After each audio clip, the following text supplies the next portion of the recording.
La colère ne naît pas de l'événement lui-même, mais de notre réaction intérieure. Ce n'est pas l'insulte ou l'injustice qui crée la colère, mais le jugement que nous portons. Par exemple, si quelqu'un vous coupe la route, ce n'est qu'un fait.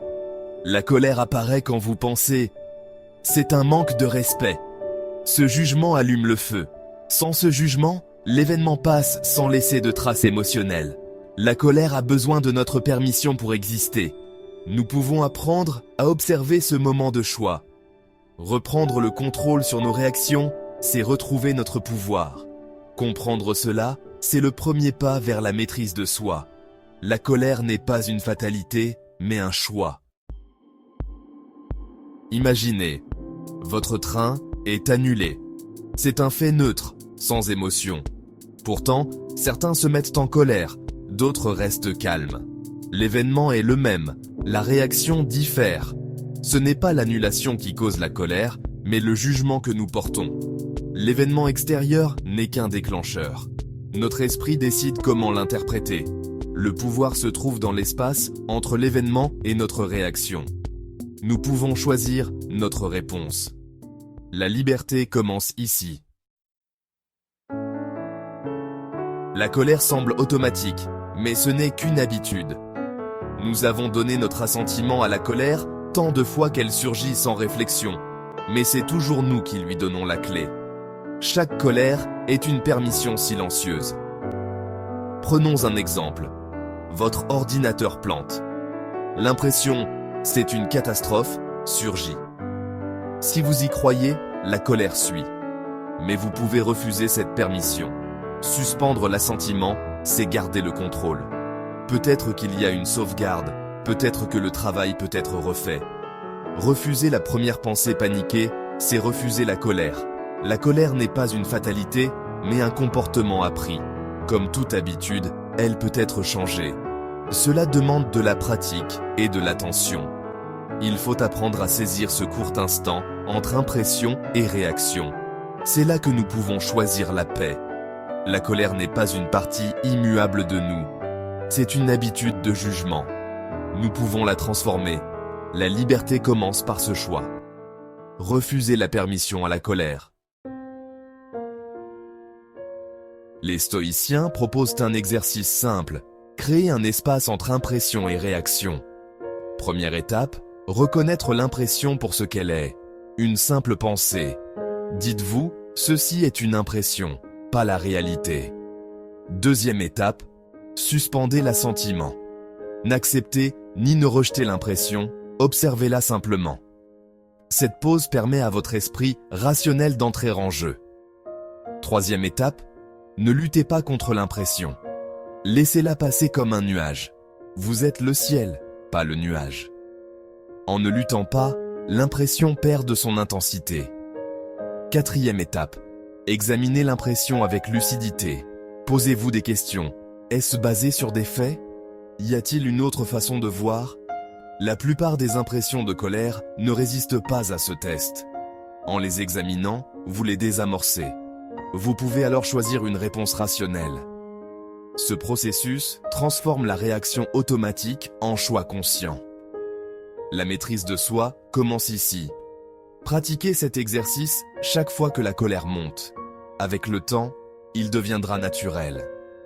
C'est ainsi que l'on construit la paix intérieure. La suspension du jugement est un acte de liberté. Essayez-le dès aujourd'hui. Suspendre l'assentiment, c'est préserver sa clarté mentale. La colère obscurcit le jugement. Refuser les interprétations négatives, c'est garder sa lucidité. Cette clarté est un immense pouvoir, un refuge intérieur. Les événements extérieurs peuvent être chaotiques, mais votre citadelle intérieure reste intacte. Rien ne peut vous atteindre sans votre permission. Cette certitude apporte une grande sérénité. La paix authentique commence par un choix intérieur. Ce choix est entre vos mains. La théorie ne suffit pas. Il faut pratiquer chaque jour. Commencez petit. La prochaine irritation, essayez l'exercice. Reconnaissez l'impression, suspendez l'assentiment. Observez sans juger. Même une pause de quelques secondes peut tout changer. C'est un muscle mental. Plus vous l'entraînez, plus il devient fort. La répétition est la clé. Il y aura des réussites et des échecs, c'est normal. L'important est de recommencer. Chaque échec est une occasion d'apprendre. Analysez à quel moment ai-je donné mon assentiment sans réfléchir. Soyez patient et bienveillant avec vous-même. La persévérance est essentielle. Abonnez-vous pour approfondir la philosophie stoïcienne et découvrir d'autres outils pour une vie sereine.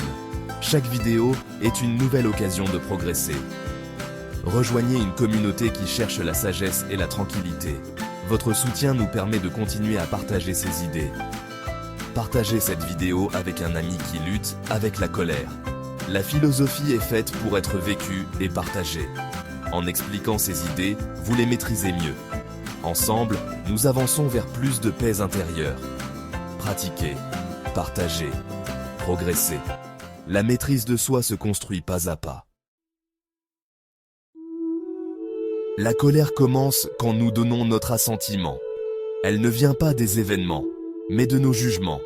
L'impression est involontaire, l'assentiment est un choix. C'est là que réside notre liberté. Nous ne sommes pas victimes des circonstances, mais architectes de nos réactions. La colère n'est pas une fatalité, mais une permission que nous pouvons refuser. La pratique stoïcienne, reconnaître l'impression, suspendre le jugement, observer, examiner. Cet exercice crée un espace de calme et de clarté. Il nous protège du chaos extérieur. La maîtrise de soi, c'est choisir comment vivre chaque moment. C'est passer de la réaction à l'action consciente. Cette maîtrise est la source d'une paix profonde. Le contrôle de l'assentiment est la plus grande des libertés. Peu importe ce qui se passe, personne ne peut vous forcer à être en colère. Votre citadelle intérieure est imprenable si vous en gardez les portes.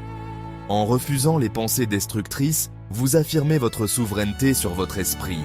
C'est le but ultime du stoïcisme, vivre une vie bonne, libre et sereine. La liberté intérieure commence maintenant, par un simple choix. Si vous souhaitez approfondir le sujet, ces idées sont développées plus en détail dans mes écrits et livres stoïciens. Ils sont destinés à être étudiés et non consommés. Vous les trouverez ci-dessous.